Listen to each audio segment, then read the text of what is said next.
That's the question. A curious reader asks, what would actually happen if a person somehow stayed awake forever? So let's imagine a simple drawing. A stick figure, labeled U, standing on a white background. Above its head is a clock. The clock keeps moving. The stick figure doesn't lie down, ever. First, let's define the rules. You're not choosing to stay awake. You physically cannot sleep. No naps, no microsleeps. Your body still works. You still eat, drink, and breathe. Just no sleep. Day 1. On screen, the stick figure, slightly slouched. This part is easy.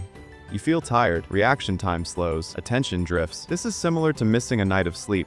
Something many people have experienced. Nothing dramatic yet. Day 2 to 3. Add a wobble to the stick figure. Now the brain starts malfunctioning. Sleep isn't just rest, it's maintenance. During sleep, the brain clears metabolic waste and resets neural connections. Without that cleanup, signals get noisy. You start making mistakes. Memory fails. Mood swings appear. Day 4 to 7. Draw static around the stick figure's head. At this point, hallucinations often begin. The brain, deprived of sleep, start slipping into dreamlike activity while you're awake. You may see shapes, hear sounds, or misinterpret reality. Judgment becomes unreliable. Week 2. Label arrows from brain to immune system pointing down. Your immune system weakens. Studies show that sleep deprivation reduces the body's ability to fight infections. Hormones regulating hunger and stress also go out of balance. Eating more doesn't fix this, because sleep isn't energy, it's organization. Week 3 and beyond. The stick figure fragments into shaky lines. Now systems start failing together. Blood pressure rises. Temperature regulation breaks down. The brain struggles to coordinate basic functions. Historically,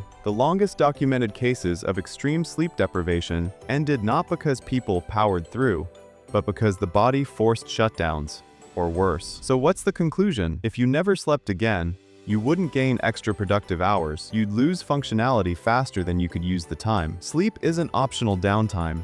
It's as essential as eating or breathing. Final visual, the stick figure lying down, the clock pauses. The surprising part isn't that sleep matters, it's that consciousness itself seems to depend on regularly turning itself off.